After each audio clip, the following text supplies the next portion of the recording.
Okay, today I'm taking a look at the GUB P50 motorcycle phone holder. Now, this is actually the third phone holder that I got from GUB. I love their products. The first one that I got, I purchased it for my bicycle, and I liked that one so much that I bought another one, and I got it for my scooter. So I love these things. Now, this one was sent to me free to review, but I'm already biased anyway. I mean, I just love GUB products so much. They are super high quality. So we got these goodies right here, and we got these little plastic inserts. So this is going to protect the handlebars to make sure that they don't get scratched when you're putting on the mount. We got some padding and a Allen. And here is the mount.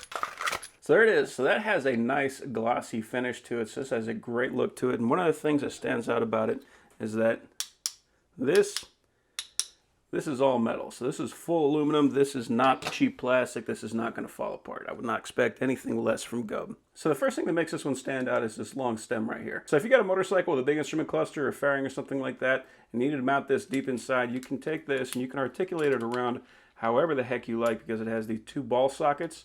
So you can take that, lock it down, and then it will stay just like that. And the second thing is that a lot of phone holders, they just have the two clamps on the side that clamp down. So it'll hold the phone on the sides, the bottom, and on the top. So it kind of springs apart like this and pulls up like that. So I got my phone. This is an S21 with a big OtterBox case on it. So I just want to make sure that it fits. So there we go. And that is not going anywhere. And we still got the port on the bottom. So if we need to plug this thing in, we can do that. Looks like we're going to use our camera still. So that's pretty cool. And I noticed we still got all of our buttons too, so we're not covering up anything there.